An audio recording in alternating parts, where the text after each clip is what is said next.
talks about passion between the women and the men.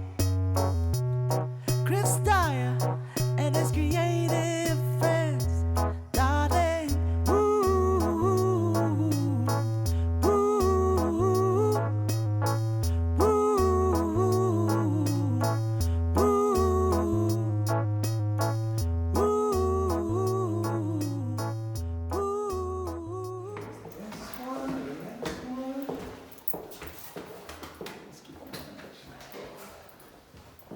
Of course, it's this one.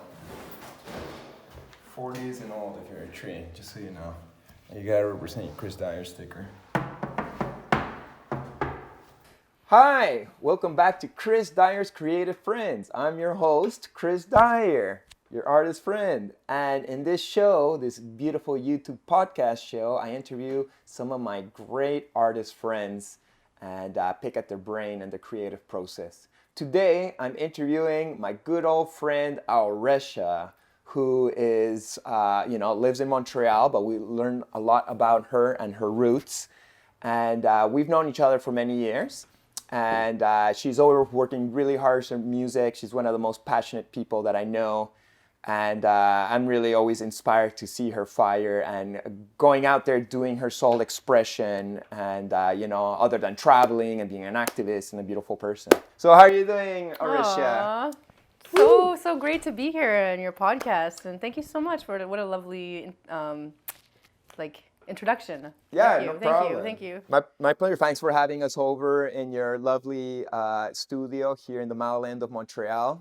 I like For this. sure, You're close to the mountain, huh? Yeah, I love it. That's one of the reasons why I'm here, because I can kind of escape into nature a little bit. Yeah, I don't hang out too much in the Mile-End, but it is cool. It's just so mega hipster that it kind of I just don't, it's not really my vibe. Yeah, but if you have the mountain a couple blocks away, that's really why I moved here, yeah. Just, and all the little cute stores that are PA and all that stuff, yeah. Right, well, we're in the city, so any chance for nature is always appreciated.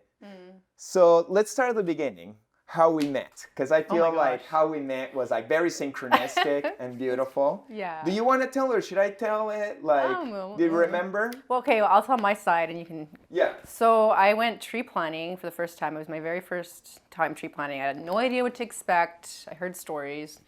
And so I arrive on site, and it was really a lot more hardcore than I expected.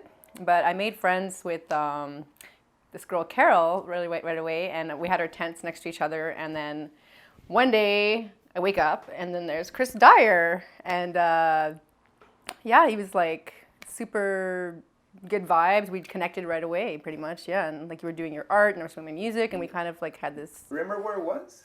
It was in Manitoba. Manitoba? Swan River. Okay. Wow. Swan River, yeah. Good memory. It was my first contract, so. I got there kind of late. You were late, that's why, It was my first season of tree planting, and Caroline, my girlfriend at the time, this beautiful dreadlock lady, went first because I had to finish, I think I had to graduate or something, and then just go straight there. So I got there a day late, and when I got there, she was already hanging out with you.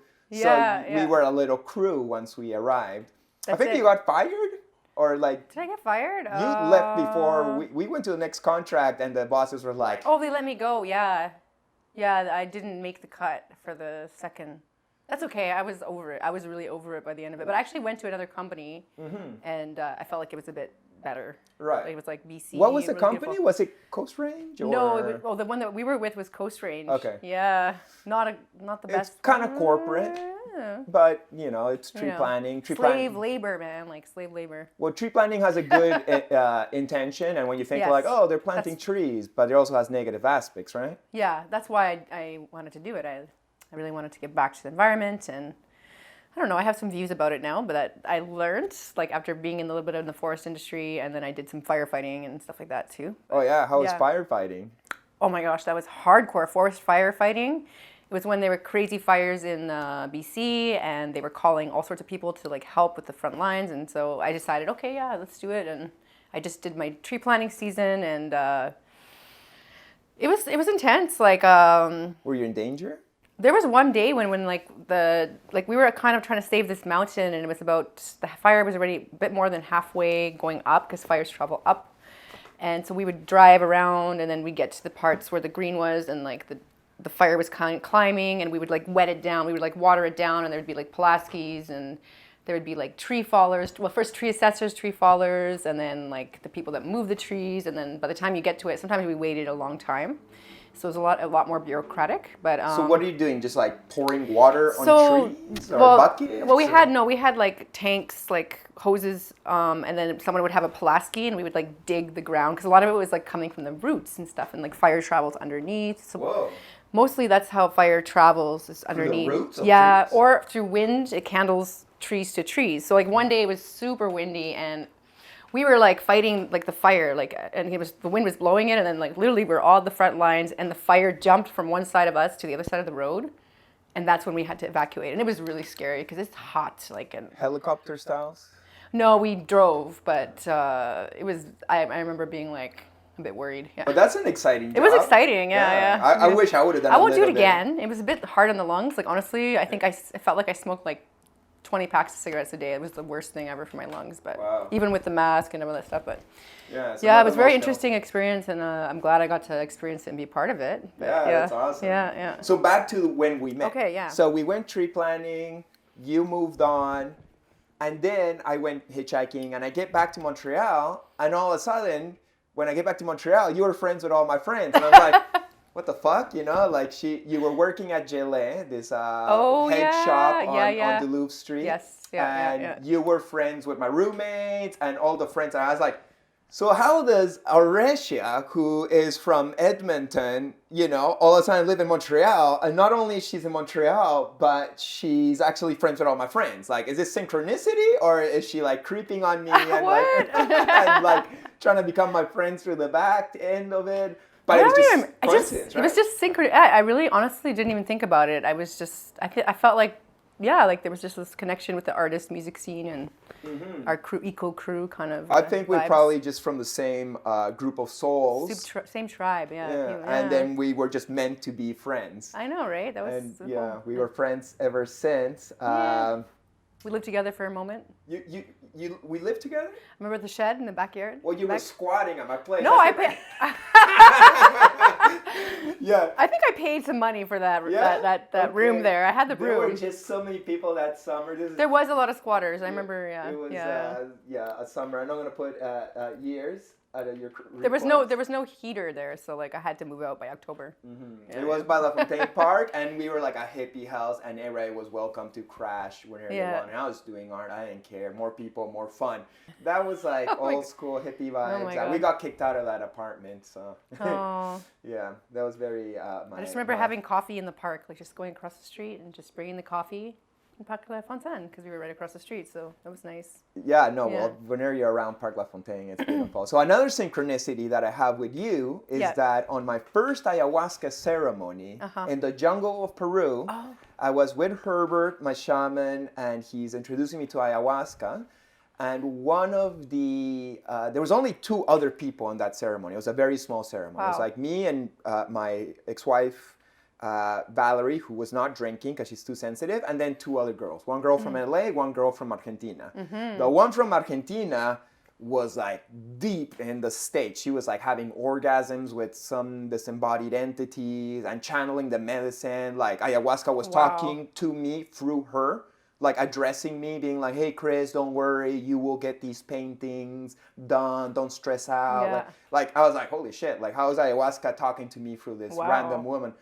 But at the end of that ceremony, we realized that she knew you, and you know that she'd already hanged out with you in Colombia or something. So I was like, wow, you know, Auresia knows everybody. You know, I'm in the middle of the jungle of Peru, and you know, she knows the people. That is pretty epic, pretty cute. Yeah, she's sweet. She's really sweet. What's her name? I forgot her name now. It's been like, it was 2012, right? I have her in my 2013. Yeah. 2013. Yeah. But yeah, sweet girl, very beautiful. I'm so bad with names. And you know, very she was a great singer too. She was we were jamming and stuff. Yeah, she was a cool singer. Herbert always likes to have all these beautiful female singers compliment. He invited me out there when I was in Peru, like when I did my world tour in 2012. Actually, we were was talking, I was like, oh yeah, maybe, and then I never made it. I didn't have time to like. He loves collaborating with other musicians, and he's got his studio in his home. So he's got like this giant mixer board. Wow, yeah. He was showing me some of his music. I will be interviewing him when I go to Peru at the end of the month. Nice. And I can't wait to see Beautiful. him. I haven't seen him since last year. So let's get into the music. Yeah. You're a musician, right? Yeah, that's my passion, my calling in life, I think. Yeah. Tell me a little bit about it. When did you start? What's it all about? Well, I've always loved singing. Like, I've always been into music, and it's like, I think even my dad told me, because my dad sings and my mom plays piano, my dad plays accordion too. He would always sing around the house, and I would like start humming as like a baby or toddler. And then like when I was 3, like they told me that I was like singing songs, and they would have like dinner parties with their friends, and like they would ask me, they would like have a few drinks, be like, oh, get me to sing, you know? So I really enjoyed it at a young age. And like as I grew up, I realized I had a gift, and because I was called to sing like leads in school from like kindergarten to church stuff. And then I was in choir for many years, like, well, from 7 till 13, I was in choir, or 6 to 13. So I was in 2 different choirs. And this is all in Alberta? This is all in Alberta, yeah. I grew up in Edmonton. So I was in like the little Colombian choir, and then I was in a Ukrainian choir after. So I kind of grew up with both cultures, but I grew up in a lot of Ukrainian music. Like growing up, I didn't really know English music. Like a lot of like accordion, kind of festive, like a lot of harmonies and stuff like that. So I think it's influenced my music. And then when I was 16, I took piano for many years too. Growing up, my parents put me in classical piano training, so I did that. And then when I was 16, I really fell in love with the guitar. I got my first guitar, and I started like writing. Like that's when I really started writing like crazy. So I really fell in love. I started practicing like, I don't know, maybe up to 10 hours a day sometimes. Maybe that was a little extreme, but like a couple times maybe. And then I ended up traveling with my guitar and just like playing, you know, for tips, and started writing. And then I traveled. Then I met Chris, tree planting, and I moved to Montreal. I fell in love with Montreal, and I decided I'm gonna move here. And I actually have never left. So it's definitely home, and I love it. I love it here. I love the culture. I love the music scene too. Nice. What do you like about Montreal? Why make it a home and not move somewhere else? You know what? I didn't plan on staying here. I was just like, when I first got here and I was traveling, I actually hitchhiked across Canada, and I came to Montreal, and I was just like mind blown. Like it was no other place in Canada like it. I didn't know that it was so the best kept secret. Irie, and people are so nice, and they're so fun and just Irie, and I just felt like so at home here, more than, even though I didn't speak that much French.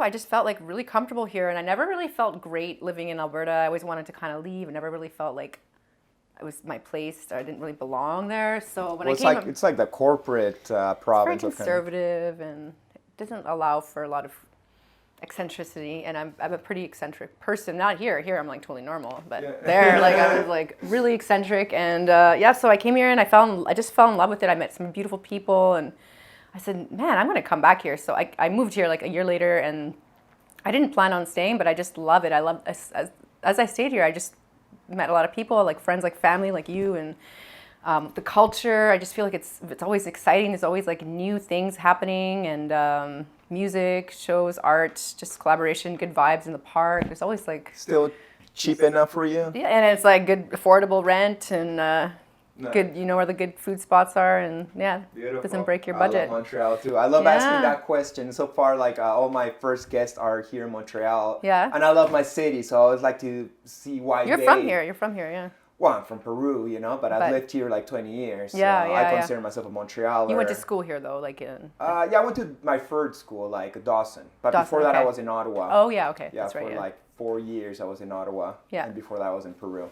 Right. But I love Montreal, so I always like to see why other people like fell in love with Montreal and decided to stay and make it a base. Yeah. But let's get back to the music. So when did you start like say making it as a career and decided like I'm gonna make an album, and what was all that about? Yeah, it's always been in the back of my mind, I think, to do an album. Since I started playing guitar and writing, I was like, oh, I want to make an album. It's my dream. And then after moving here, I kind of moved here for school at first, and I wanted to do the jazz program, but I didn't get in, and then I was like really bummed, and then I was like, oh man, then But then it turned into a blessing because then I was like, oh, now I have time to do my album. So that's when I really started immersing in my album.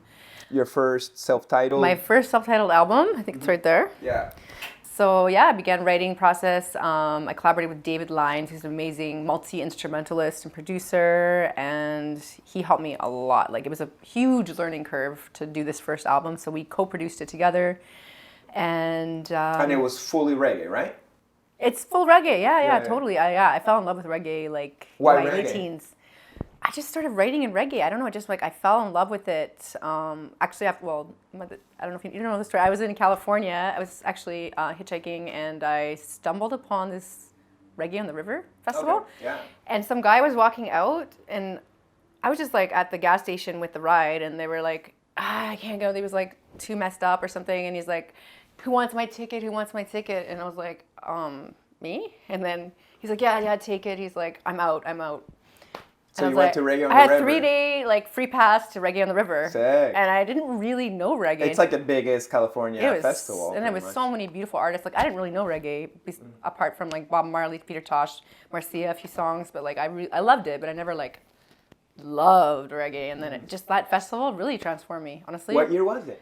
What year? I can't remember.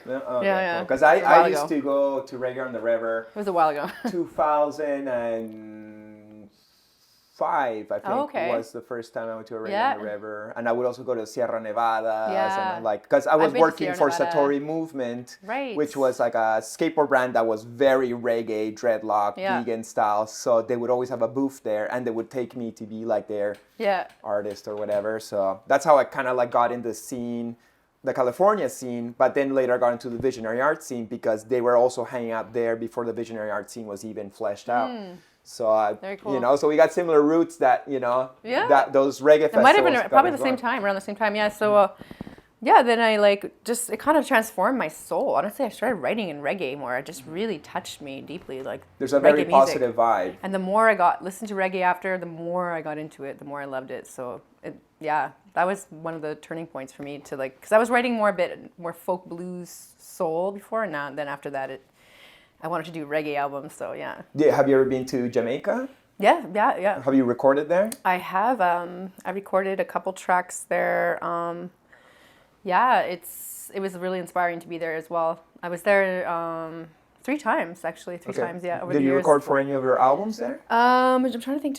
I don't think I have I did a recording, but I didn't actually keep it. I redid it because it was a bit rushed and I was writing at the same time. So I polished it up later and redid it. But I did a lot of recording, and songs that I wrote some of them were from Jamaica as well. So Nice. yeah. How you feel about reggae sometimes seems to be a very culturally tied kind of music, and it's opening up, of course, same with Rastafarianism. Seems to be very much about like the black race and the Caribbean African culture. But you're like, a Canadian white woman. How does that relationship dance? I feel like for me, reggae is like a spiritual heart connection. Like it's about one love. It's about like universal love, and like it's also revolutionary music. So I mean, I think it's very international at the same time as it is. Yeah. Right. It shouldn't From be that culture. limited, and it Definitely should be shouldn't be. allowed to spread the world as the medicine that it is. Right. Yeah, it should what's it called? Oh my gosh, what's the word? Transcultural.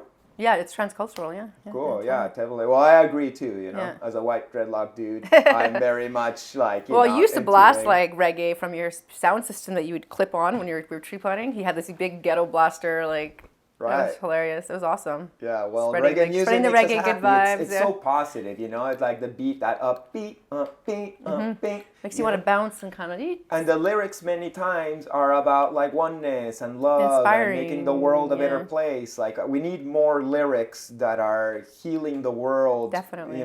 Because there's so much of the opposite in the mainstream. I know, and music's so powerful. I feel like it's important to have like that. And how little Power in a reggae good really way. reaches the mainstream. Yeah. And the one that Yeah. does is usually the more like fire burn, kind of like gangsta, kind of modern And people like dancehall reggae. dark stuff sometimes. Well, Wow. the music industry is kind of ruled by dark forces, unfortunately, of Yeah. kind of realized over the years. Yeah. Yeah, that's unfortunate. But Yeah. there's always the alternative music The light. scene. Like Yeah. there's, it seems like all the healers. Well, Bob Marley definitely was transcended. Right. that Well, whole- he was at a time where still they didn't shut them down. You know, like the 60s, 70s, even 80s, there was still light code medicine coming through the music industry. And then as the dark forces, if we call them that way, ramped up to keep our limitations happening, they're just trying to convince us of the negative side of the spectrum, and less we can see the goodness happening. But it doesn't mean that the good music's not out there. Yeah. It's just more underground. People got to look for it, and you know, here you are in the underground doing your music, serving your medicine. Yeah, I'm trying. I'm doing my best. Yeah. So you did your first album. So yeah, I released it in 2008, and yeah, it was a big journey. It took 3 years to make. Also, my mom died in the middle of it, and it was a very intense experience. So a lot of the songs are about her. Not all of them. Jah will make it right about her, right? Well, yeah, that one is like about like how, you know, things were gonna get better. You know, Jah will help help you find a way to get through this. You know, because losing a close one, as many people know, it's very difficult. You want to tell us a little bit of that story? Yeah, sure. I was in Montreal. My mother still lived in Alberta, and literally I got a phone call at like 4 a.m. from my brother. It was very horrible that my mother was killed by her ex-boyfriend. So luckily they caught him. He's still in jail, actually, wow. at this point. But it was very, very shocking. And Was he her boyfriend at the time that happened? no, she had broken up with him, but he had tried to get back, and she was like, no, and then he just went over and was like, if I can't have you, no one can have you, and he just shot he her. just flipped off? Yeah, it was something like that. Holy shit. So yeah, it was a very, very traumatic experience for me and my family, and I ended up going home for a while. I didn't know how long. So, and then I healed through music eventually, and I put a few songs about my mom on the album. That Jah Make It Right. It's just about anyone going through a hard time, knowing that, you know, Jah will make it right through time. You know, don't worry. And then there's Echoes of Fall, which is more personal kind of story about my mom, kind of like a dark fall. But yeah, and then just like give a little time, another like, you know, don't worry, your heart will heal. And yeah, so it's medicine music. Medicine for yourself first, because it was you're for me, but you're I the hope creator. I hope it can help other people Of course. too. You know, well, as we resonate with the lyrics and intentions and vibration that you're putting out there, I'm sure it's helped other people too in their own process. Maybe not the exact same situation, because we all got our own challenges and struggles, but just the intention of, like, you know, going forward from the terrible struggles that life gives us. I'm so sorry that happened to you. I know you were there for me during that time too. Yeah.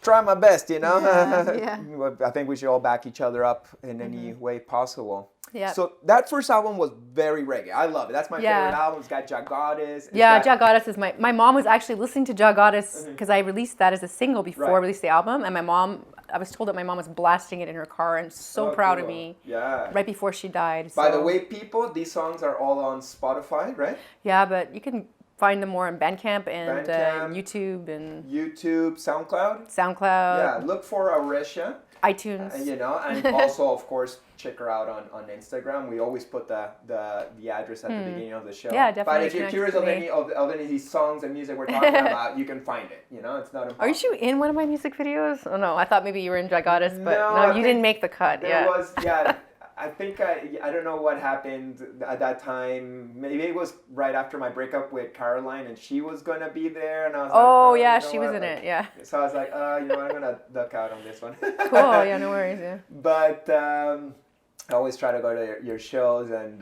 you know, support. Yeah, you recently you were on my Instagram live show for my album release that I just released 2 days ago, or totally. I guess. Yeah, we'll get to your new album. Okay. But okay. Before that, I wanted you to tell me. So your first one was reggae. Roots reggae, like really roots. Roots reggae, and then the next two were a little bit more Latino styles, right?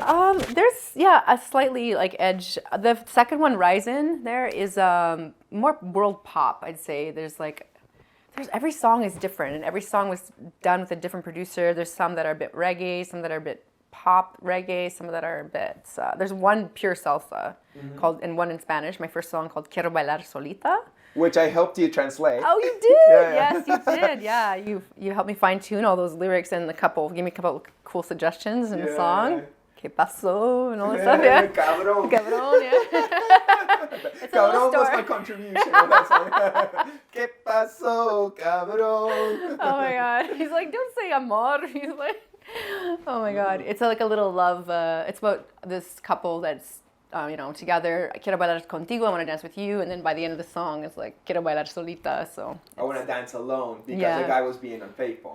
basically, yeah. Like lying and unfaithful, like typical, story, typical and then story. The next one is Raíces, which is Spanish. That one, the name is Spanish. I called it that because I went to Cuba, Havana to record. So it was really beautiful. And there's some reggae songs. There's On My Way is very reggae. It's very like roots, like almost Nyabingi vibes. Everything is, this album is with one of my favorites to do because it's all with acoustic instruments. There's a lot of really intricate percussion, like so many different types of drums and percussion And you in did it. it entirely in Cuba? And I did upright bass. Yeah, 90% of it, I recorded a bit of djembe here in Montreal on the road again, and trombone. I added a trombone, but most of it was done in Havana, and then it was mixed and mastered here in Canada. But Nice. I really love that album. It's probably one of my favorites now too. Cool. Yeah. Was it fun? Like, how long did you stay in Cuba for that Oh, one? it was amazing. I was there for 2 months, but it was kind of rushed because I was still working on the songs and the arrangement. But it was so fun because the people in Cuba are so musical and they just They're have so so many talented. ideas and like literally like 18-year-olds would be playing with me and they're like prodigies and I'm like, wow, I'm so blessed to be able to do this here, and it's just such good vibes and good culture. It was really cool. And you love that whole Latino culture. You salsa dance, right? Yeah, that's like my second passion in life, like acrobatic salsa. Yeah, I'm looking for an acrobatic salsa partner in COVID times. I don't know if it's legal. Acrobatic salsa, what does it mean? You That's a whole gotta other jump from level. building to building, or? Whoa, that's another level. But no, just like, like incorporate a little bit of acrobatics, some flips, some like just fancy, like kind of fun, like moves where you spins, but like also like flipping around and like, just kind of, I don't know. I learned a bit in Cali, in Colombia. They do acrobatic salsa, and I just fell in love with it. So I took a few private lessons there, and I was like, and I always been into kind of acrobatics in general. Like I never was amazing at it, but I always loved it. So, and then salsa music just really speaks to me. You've been through Latin America, or you said like Colombia, Yeah. Cuba. Where else have you traveled in? I did that world tour it was like my South American tour in 2012. I was in Peru, Colombia, Ecuador, Bolivia, Chile, Argentina, and Brazil. Beautiful. So it was it was one of my most amazing experiences ever. Crazy. Yeah. How is like touring? And Changed this my is life. all like something that you were working with like a manager, or did you all just make it happen yourself? A little bit of both, but honestly, I did most of it on my own. You just manifested like your tour, and you went and you. People were receptive there more than like in Canada. I've booked my own cross Canada tours, and it's tough, man. It takes a lot of work, and it's so spread out. The driving and like the pay is not amazing, so you don't really make anything. But like South America was really receptive, and like there was just, I think a lot of people love music there more, and like reggae and stuff like that speaks to them too. Right. Yeah. Plus, the fact that you're from Canada is a little bit more special to It's them. exotic for them. Yeah, it's like, Yeah. oh, a Canadian reggae artist. Let's see Yeah. what she's got. While in Canada, there's like, she's from our country. Like they never, Yeah. you never really get so appreciated in your own land, Yeah. unfortunately. I know, right? And then recently, I think even this year, you were in Mexico, no? I was in Mexico, working on music and Tulum area, I think. Tulum, yeah, the river, the beautiful Tulum, magical. So yeah, I was just working on music there. I was playing a few shows on beach clubs and restaurants, and Because it's pretty wealthy out there, huh? So you could find some gigs and even get paid, maybe. Like what? yeah, definitely. It paid for my trip there, like to be there. It was amazing. I feel so blessed to.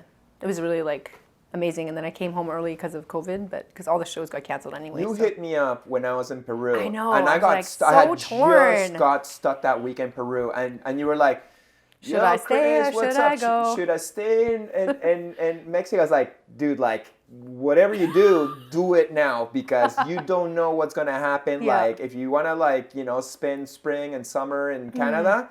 buy a ticket and leave like today. Yeah. If not, you'll be like me, where I'm gonna stuck here for months. Yeah, that was intense. Or you could have just been stuck in Tulum for months, and that would have been kind of nice and chill, being at the beach. You know? Either way, it would have been okay. But it was a difficult decision because I think it was one of the most difficult decisions I had to make because it was so sudden. And like all the borders are closing, and so much pressure, and my whole family was like freaking out, and everyone's like, "You have to come home." But I didn't want to be in that fear making my decision. Right. So it really was hard. I had to really like take the time to meditate and we really didn't know how hard the virus was going to be neither, like, and like go with my intuition, or like if there would be like proper hospitals to help us. Yeah, we didn't know. Like it was all like blown up then and like mysterious, and so. Do you think it was a good decision to come back home? Yeah, and I followed my intuition in the end. It was like I kept changing my mind every day. I went from like flip-flop, and then finally I just went with my intuition. And sometimes my intuition would change, but then in the end it was like go. So I just went, and I'm glad I came back because Montreal's amazing in the summer. Yeah. And I kind of I like my house. I like my home. I was working on music. I got to play a little bit of bandura, practice a little bit of this because I didn't take this with me traveling. And just focus on creation and getting better at certain instruments and stuff. And do you think you'll go back to Mexico this winter or somewhere else? Like, do you think you'll travel this winter I would like to. despite the situation of the world? You know what? I'm not holding my breath, but I would like to go back to somewhere tropical. I might go to Portugal this time. I have actually a family member from, it's like a distant cousin that I've never met that has been inviting me forever. And he lives in the beach touristy area, and he says it's not as many tourists, but he's like, you can stay with me and I can help you book some shows. And nice. So I'm thinking about that. Or I might go back to Tulum. I really love it there. It's special. It's beautiful. And Mexico's a little bit more chill about the whole border and the whole COVID situation, right? Yeah, so we'll see. But I also am prepared to stay here if things get really crazy and just focus on working on music, maybe record some new things, so yeah. Well, I hope you find your best flow for all of that. Thank you, yeah. So, continuing through your different albums, because I find it very interesting that you started like, reggae, and then you go into more like, salsa Latino flavors, but now your last album is totally different. It's back to reggae. Back to reggae, but like Ukrainian mode, right? Yeah, but it's literally like the drums and bass, like Sly and Robbie, like bass and drums, like full-on roots reggae, and then I added some Ukrainian instrumentation, like traditional instruments from Ukraine. This one, bandura, it's 65-string instrument from like the 6th century. So 6th century? Like 65 strings. Like, how do you even learn how to play that? It's crazy. Very, very challenging, but it's so beautiful. I fell in love with it. So that's why I smuggled one back, kind of like snug it back anyway. It's from Ukraine back here. And then I also have this mallet instrument. It's called cymbalum. It's like dulcimer that you my friend Igor Brukal played on that, and so they're both on the album, and so they're kind of playing the lead and like the bubble that the keyboards would play normally. So it's incorporated into a reggae style. So, but so I went back to my roots are Ukrainian, and I reconnected with some of my family from the first time. So you went to Ukraine? Actually, the distant cousin of mine in Portugal, he's the one that found us and told us our family's name from my mother's side. This is my mother's side, and I literally met my ancestral family for the first time by accident. We were just my brother and cousin and I were looking for our great-grandfather's grave in this town that we knew that he was born and grew up in, and then we met some strangers, and they were like, oh yeah, we know that name, they're here, yeah, we'll call them. Wow. So they called them, and then we're like, okay, and then they're like, yeah, they're coming, and we're like, okay. So what were they, like uncles, cousins? Like honestly, I don't know exactly, but the distant cousins, but it was insane because like they looked like the lady that like my cousin, she looked like my mom a little bit. I was like, wow, and I was just kind of mouth dropped, and they were like so happy, and then we talked a little bit. They didn't speak any English. Yeah. Do you speak Ukrainian? Yeah, I did enough to get, or I can speak enough. And then they were like, do you want to meet the whole family? So we went back to their house, and like the kind of mother of our cousin, the kind of grandmother lady, she was so just beaming, so full of joy. And like they had a table full of food, and we were singing songs and showing photographs and just. How is Ukraine? Ukraine? It's Eastern Europe, right? Yep. Ukraine it's. Where is it around? Like. Okay, so it's east of Poland. It's right next to the Black Sea. So the Black Sea on the south side is Turkey, on the north side is Ukraine. Okay. And how is Ukraine? I mean, like. The interior in the west is pretty normal, but there's definitely unrest and war going on around the borders still. It's former Soviet Union? Yeah, but it was Ukraine before the Right. Soviet Union. But they were like under the Soviet Yeah. Union for like, But how yeah, long did no, that last? There's a conflict with Russia, you know, at the border again. So it's constantly, all the turmoil and stuff like that. So actually, that's why I wanted to kind of do a reggae Ukrainian album, because spread some reggae vibes there. There's not that much reggae going on there yet. So yeah. Right. Yeah. So you made the album like. So I went half back there, and I went back there and I recorded the bed tracks, all the bandura, the cymbalum. I did my scratch vocals, a couple lead tracks, and then I came back here, and then I did some touring, and then when I went to Mexico, I went back to Havana to finish recording my vocals and just kind of piece it together. Mm-hmm. Yeah, so it was very exciting. Yeah. That's cool. You went to Havana to do vocals for your Ukraine. You know, you might as such well a short- travel it was and have fun. Huh? Well, it was like it's the same price or cheaper to do it there, and it's so much more fun. And I was already in Mexico. It was an hour flight. It was very affordable, and I just decided, let's do it. So Sick. yeah. I love it how you're so such a traveler and international and like trying to mix all these cultures together while you're producing an album. I'm the same vibe with my art. Yeah, you know? Like my painting will be so much richer if it's the outcome of a whole trip in a new land that taught me some lessons, and the painting's kind of like a mini essay for it. As an album, I imagine would be a little bit of a this is my presentation for the investigations in this country I've made. Yeah. But tell me about the songs on the album. There's some songs from the other albums that you kind of like revamped, but in Ukrainian mode, right? Yep. Yeah. So actually, from each album, there's a couple songs that I redid in Ukrainian. I got translators to help me translate into poetry, and then adding those two instruments to it. So, and then I have a couple other tracks, and then a couple cover songs that are famous in Ukraine that I made into reggae versions. Oh, cool. So, yeah. Nice. It's the first time doing cover songs on an album, so. But it was cool. You just released it this week. Yeah. So probably it's not even out there quite yet, and. Well, it's out there now. Yeah. But I mean, like. Out in Ukraine and out in playing the Ukraine, and I wonder what's the reaction from Ukrainians to hear their traditional songs done into reggae. Yeah. I guess we're not at that stage yet, but maybe by the time this show comes out in like a month or two, because this show takes a while to come out. But you'll find out if they loved it, they hated it, or they maybe you'll make a big new fan base based in Ukraine. Yeah, You've done a lot of Ukrainian festivals, right? Yeah, in Canada I've done a lot. I did the whole circuit last summer, so it was really, really cool, really fun to do that. How was that? That was amazing, actually. It was very well received. They thought it was so interesting, Ukrainian reggae. They thought it was really cool. Cool. Well, and that's great. You also got that niche that also brings you more jobs. And it's funny because I was just doing this one was more like personal album. Like I just did what my heart called me to do. And it's funny. Maybe sometimes those are the best things that you can do to like. Well, when you show your uniqueness, then you'll find a fan base that is aligned or reflective of that particular thing you're putting out there. And I'm sure there's a new generation of Ukrainians that are ready for a new flavor too. Yeah. While not totally abandoning their culture. True.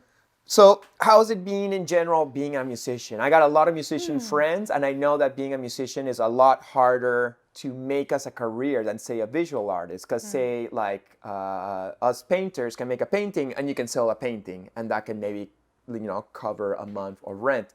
While a musician, like it's hard to sell a song these days, or even a CD. It seems to be like a challenge because people are so used to getting their music for free.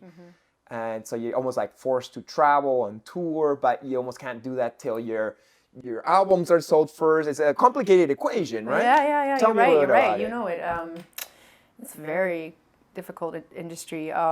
It's actually gotten harder since I started. When I first started, it was hard, but you would make your money from touring, and you would sell your albums on the tour, so you would make back some money. I don't think you would make back all of it that we put into an album, but now it's like over the years, like people don't buy albums anymore, so people don't even buy your songs on iTunes that much. So I really, if you want to support an artist, I recommend you go to their Bandcamp or their album, because even if you just buy one song for $1, like they need like hundreds of plays on Spotify to get that same amount. It's really low, and now with COVID, like now you can't even do shows. Like you can't even get paid to do a shows are tour. removed. So the music industry, it's a tough time. A lot of people are taking a break. Bookers, record labels, all that is like, and then musicians. I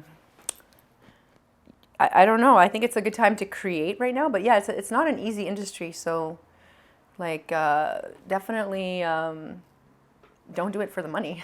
Yeah. That's for sure. But that's something that I really But, love about you, Auresia, because, you know, I don't want to put a label on like success or not success, because success is something that we define ourselves by waking up in the morning and doing what you love. That's the definition of success to me. But, you know, then we could also be like, oh, well, I want to, you know, success for me could be like playing this big concert hall or selling 1 million albums. Different people can like decide what success would means to them, or like paying all my bills from there. So these are all relative to the individual and what are their goals. But no matter what you've achieved when the financial side of it, you've always kept on doing it. You always kept on arranging your tours. You always put down the next album. Like no one's gonna turn away the passion of your fire of creation and putting it out there, regardless of the Babylon aspects of trying to sell it and making money from it. Yeah, no, and I it's always true. respect that a lot. Thank you know? Thank you. Yeah, you see it as I don't know. It's like a lot of musicians are in the same boat. We just do it. We love it so much, and it feels so good to create and release and share that music that we just do it, and then we figure out a way. We figure out a way to make it happen, make it work, and the passionate ones, because Yeah. there's ones that don't continue. Like I always think of like whatever happened to our friend Mark Jaffe I feel like from he's- Inward. I know he still plays his guitar in his Banjo. cabin, and Yeah. but he used to have a really good band, Inward, that we were all big fans of, and they could have made it huge, as huge as any California band, really, if they would have gotten the same opportunities. Yeah. You know, Montreal's not the city maybe that gives you the biggest opportunities. You kind of got to go out there and play the game in the bigger cities. Yeah. Perhaps. It's a tough game. It's not for everyone. It's really Yeah. really tough. Like it can be really demoralizing. I almost gave up on music. I took a break for the first time. I never thought I would do that. After my third album, Ryzen, I put so much money and energy into it, and then I had like so many backstabbing industry kind of really. I didn't really think that everyone like the industry was that bad, and then it happened to me, and it was just like, wow, it just really changed my perspective. It kind of broke me down a little bit because, to be honest, as an artist, it was I just took a break, and that's when I did essential oils. I was really into natural health and like herbs. I studied herbal medicine as well earlier, and I kind of went back into that for a little bit, but then I was like, no, actually, I really miss music. I played a show, and I was like, oh my God, I love this. I miss this. So I got back into it again. So, but yeah. Well, I'm happy you did, Yeah, you yeah. know, because A few months later, yeah. we got to do what makes us happy and what's like passionate and creative. Like that's just healthy for us. And it's healthy for me to see my friends following their heart. You know, that inspires me to keep on going and everybody else. And I'm so. you know, I don't get that bummed You out. work Like, so hard too. Like you work. you You're know, one of the we're, hardest working artists I've met. You know. And Thank you. I'm so grateful for your success now and your thanks. continued thank you. expansion, and yeah, You it's know, great. we're following our hearts, and I Yeah. think if you're really like you're passionate and you're doing what you love, then the abundance just kind of like falls into place, kind of like because it just seems to manifest from the universe. But I like how you've kept on pushing, and as I said, like, you know, say like somebody like Mark, who I love and who I think who's so talented, I get a little bit bummed out. It's like, he could have made it, but then like, what does it take? That he had to like move cities and not live a chill life in the country like he's doing right now, It's a and maybe sacrifice. sold out his music a little bit to be more commercial and palatable. And you know, it seems like the artists that really make it big, they gotta kind of sell their soul. It's And true. not just their soul, but they probably gotta do some really gnarly, dirty things in order to make it to the top. It's really weird because I never really believed all of it. I thought like, oh, but there's always artists that. But I'm like, no, I'm really like after these years. I don't know, maybe it is really tough. Like it's really hard not to sell your soul and be at the top. I don't know. Yeah, Very and we can difficult. go as down that path of selling your soul to the devil, and metaphorically speaking, and sometimes realistic speaking, in this crazy world. Well, yeah. But let's not go Stories down are coming there. out. Yeah, no. It's very Nah, depressive. too Free depressing. Britney. Oh God. So I love how you travel. We touched a little bit on Yeah. on doing like your albums in Cuba, in Yeah. Ukraine, doing Yeah. tours in South America. You might go to Portugal. Where else have you traveled that's inspired you around the world, or that's touched you musically or creatively?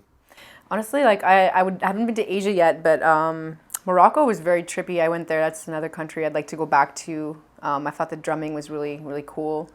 And I'm ready to, I would love to go to West Africa. Like actually that's, I think my next big trip on my list when things calm down with this international COVID situation. But yeah, would love to go there and do some music. Nice. Yeah. Well, if you go to Portugal, you're not too far I'm away. not too far, yeah, exactly. Yeah, We'll like see. Morocco's just like across. Take the a little ocean. boat over. Yeah, skip. Yeah, sick. You'll We'll be see, like yeah. the alchemist, That'd be so Yeah. fun. I hope you go out there and you keep on exploring the world. Thanks. Yeah, you too. You've been everywhere. You've been to Russia and all Yeah. over. Yeah. Yeah. It's I love traveling and I miss traveling, and I hope this year's been the year I've traveled the least in a bet. long time. But it's been good too. I loved spending a summer in Montreal. Yeah. And just get to focus on my projects and not be Ground like down Chris a bit. Dyer, the famous artist, performing for everybody. Just being me and chill. Just ground down too. And like It's just funny that in Montreal people don't really even know me that much. So like I go out in the streets, nobody knows me, so I'm just like a unknown whatever dude, which Really? is very relaxing. Some people know me, but like Yeah. it's not like say like if I went to Colorado, Oh yeah. everybody knows me there Okay, almost, cool, yeah. So it's a different scenario, and that kind of like perspective on me from other people might fuck with me a little bit, for good or for bad. I don't know, but Sometimes a bit much, yeah. But I like Break. Montreal. That's just kind of like chill. There's Super chill. There's so many artists that know he's gonna be like, oh, he's an artist. It's like like every Just other like 95% person. of everyone. It's a city of artists. It's a city of dreamers. So we all Yeah. just kind of like good for you. Go and do your Collaborate, art, and no big deal. Right? That's what I love about it too. It's so chill. Totally. So you're telling me that between your third and your fourth album, you were doing some side hustles and jobs. Okay, yeah. One Yeah. was the essential oil situation. Yeah, but that was very short. That was more like a passion and stuff like that. You didn't like it in the end? Well, I don't want to work for another company. I was working for a company, and I just felt like it would take up a lot of my time if I wanted to do it seriously. So I just said, I'm interested. I still buy essential oils often and use them all the time for all my cleaning, my personal stuff. I make my own products and stuff like that. I actually sell my own products, Body Temple Oils, on Facebook. And actually, I created the artwork for that. Oh, go ahead. If you want to see it, yeah. Yeah, show me later. So I make like hand body butter, face cream, lip balm, like beauty serum for your face, sunscreen, and then that's kind of a really side hustle. And then I also teach. My main thing right now is I'm teaching music. I'm teaching piano. I'm teaching voice. I'm teaching guitar, and I'm even teaching ukulele. Which Oh, beautiful. Yeah. I need to learn a new ukulele song. I only got one fucking okay, song. well I'll teach you. Yeah. Yeah, I got my ukulele at home. Okay, we'll do. I don't know if we can. I guess we don't have time for me to do it before I go to Peru, because you're going to British Columbia tomorrow. Yeah. And then I'm going to Peru soon. Yeah. Too bad, because like I only know "Don't Worry, Be Happy." Are you bringing your? I'm bringing my ukulele, but Okay, I I'll need. send you a video. Yeah, I need send like you a some video. kind of shamanic song or something positive and spiritual. Send me the song and I'll do video. and I'm gonna send be it in to the jungle by myself for a minute, so at least if I can practice my ukulele and get one Yeah. more song, that'd be good. Good, fun. Yeah. So yeah, I'm doing mostly music. I wanted to keep it music, so actually I really enjoy teaching. It's really nice side. It's Yeah. great to see people inspired and learning and want to play and creating and Keep on spreading the creativity through other people. yeah, exactly. Yeah. Empower them. I love teaching myself. That's Yeah. probably like my favorite thing from all my art jobs, well, other than actually making the art. Yeah. But like teaching it to other people Yeah, and yeah. empowering them, and then Exactly. seeing them like blossom into their own artistic Exactly, yeah. entities is like, whoa, so cool. It's so beautiful. It's so touching. It's just like Mm-hmm. yeah, it makes me really happy. And I also make desserts, different types of specialty desserts. I focus on vegan, gluten-free, sometimes sugar-free, depending on your diet. Doing different events, sometimes weddings. I even make edibles. So yeah, just different things. Yeah. Yeah. Beautiful. Thank Yeah. you so much for all those services. You're also a little bit of an activist, right? Yeah.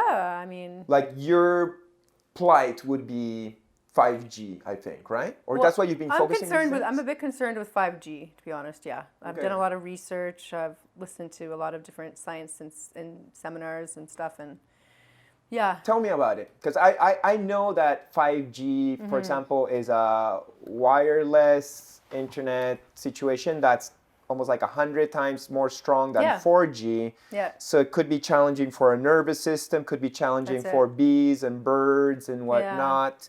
So it could be observed from a negative point of view. That's it, exactly. That's the basis of it. They want to roll it out. They're starting to roll out antennas. They're ugly too. There's these big ass antennas on top of buildings everywhere. Yeah. It's like that can't be too healthy for the people living in those. And there's also the Starlink satellites that are being set up everywhere. Already, a lot of them, thousands of them, already up all over the world. Basically, for the cars that they want to have self-automated cars. That's the main reason that 5G is existing. But they're pushing it also. Well, that's what they're saying that the main reason is. I mean, I don't want to get into like agenda stuff, but it's basically they're going to be able to see everything like a grid with the 5G, but they haven't done any tests on it. There's no long-term studies done on it. Long-term studies are coming out on 3G and 4G right now, and there's direct links to cancer. You're never supposed to have your phone in your pocket, for instance. Like you're always supposed to have your phone like a foot away from you at all times. So that's with 3G, 4G. So imagine that plus the 5G, which is like 100 or 1,000 times stronger sometimes. The spectrum, they haven't done enough testing. So I recommend everyone to kind of do more research. I know there's a lot of censorship going on right now because unfortunately our rights are kind of being stripped from us, which is very scary. It's something that's very concerning, but yeah, I don't really have faith in the 5G. I would like to maybe stay away from that. But can we fight it? There's always a way. There's always a way. Can we really stop Bell and Well, Mac and iPhones England- and everybody who's saying like 5G is coming, like the ads are around us, no one's asking they're preparing us. us. They're preparing us. I'm sure it's going to roll out. Like it's going to take a revolution to stop it. But who's down to go out there and throw rocks what? at Or it's antennas go- these days, you know? Like, Well, it's there's like always we're all going to be so some busy. people. There's going to be some people, but I think it's good to just talk about it and be aware of it. And when people start getting health effects and stuff like that from it, then maybe things will change. Will they listen to like experts who are showing evidence that it's an unhealthy thing? They have the telecom industry that are doing the funding that are telling us that it's safe, that it's not thermal, and that it doesn't destroy DNA because it's not past a certain point of like. They actually did zero studies on humans, zero testing on like people. They just did basically a heat test, a thermal test. Right. So there's no real test, and they admit it. Right. Well, When they're confronted by it, it's not that I don't want to fight about it, you know, like I'll sign the petitions, I'll go to protests, but I'm always thinking like, but will they actually hear us? Did they hear us when we're protesting against the Iraq war? Do they hear us about us like saying like, hey, can we like get more science about this mask I situation? think so. Power to the people, man. We gotta unite. That's the thing. Right now we're being separated. We're being isolated.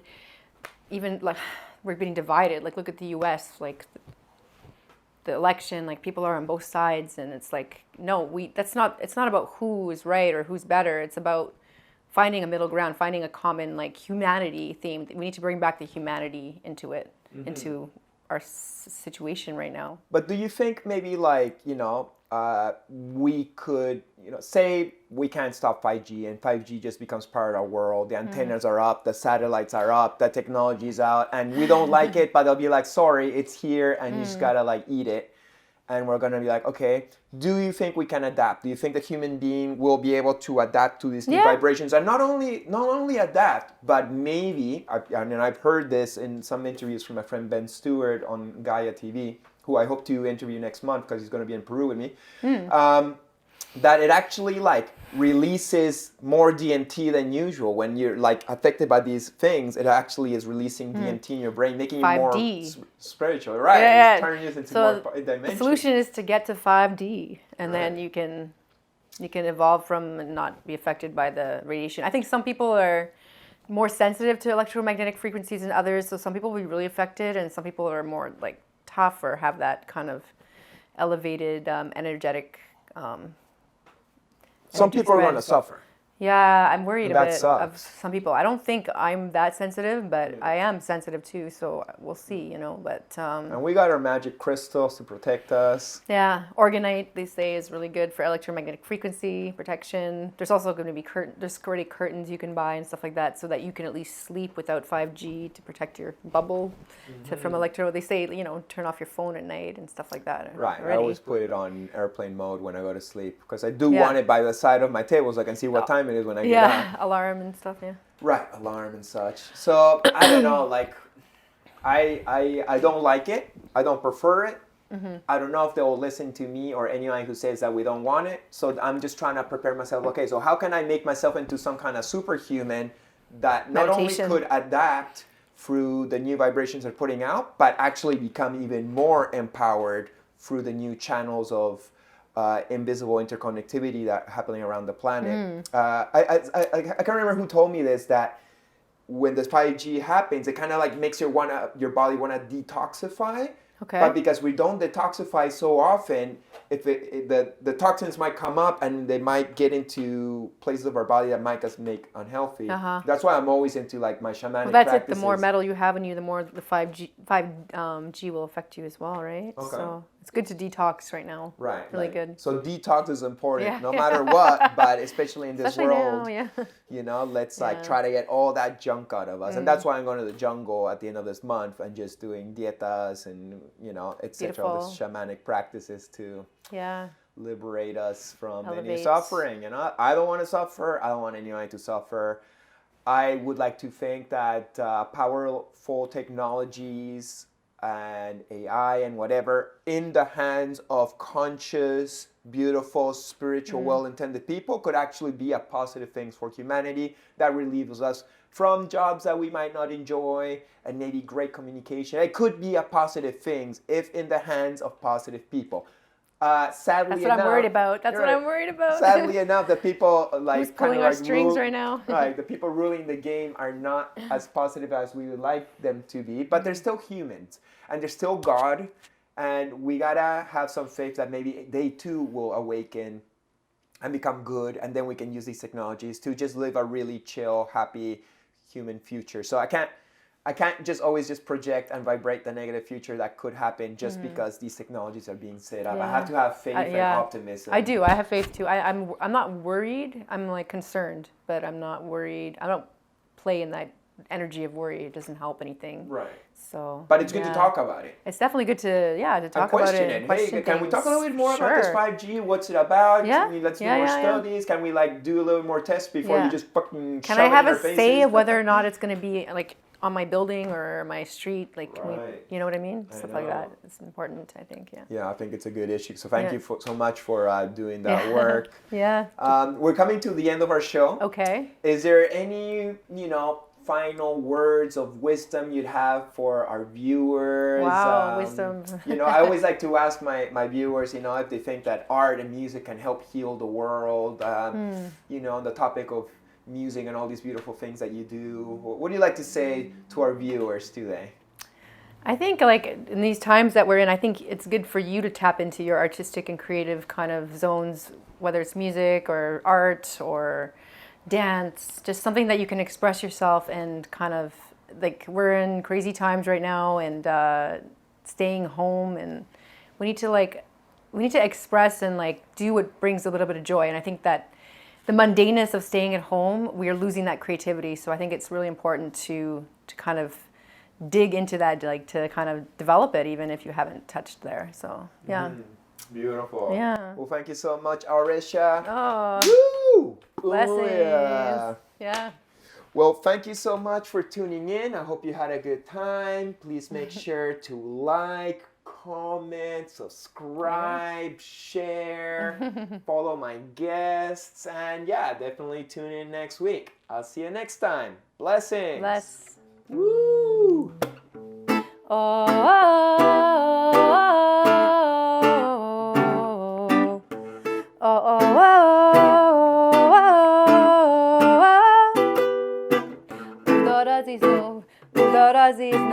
Udarazí znów, jak u doma,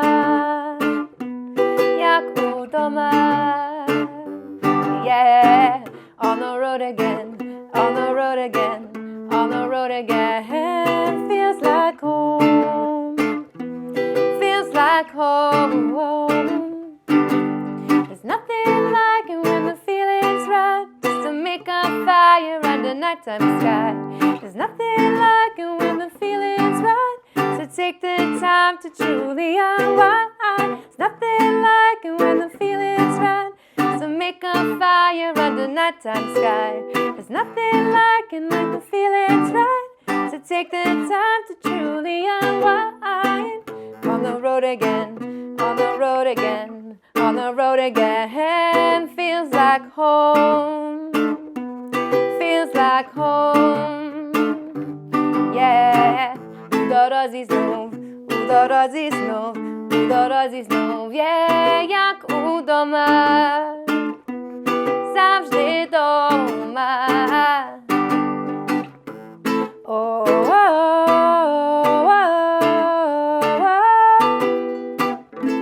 oh, oh, oh, Czy jeszcze skraście niż spoglądaty, niczne niebo porucz wahacjam. Czy jeszcze skraście niż dozwolaty, relaksowaty ta refleksowaty. Czy jeszcze skraście niż spoglądaty, niczne niebo porucz wahacjam. Czy jeszcze skraście niż dozwolaty, po sprażniu mówi poczywaty. Udarazí znów, udarazí znów.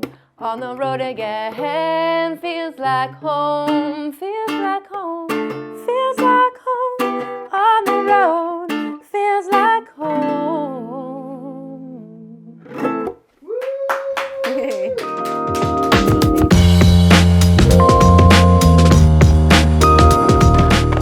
Next week, my guest will be Barry Walsh.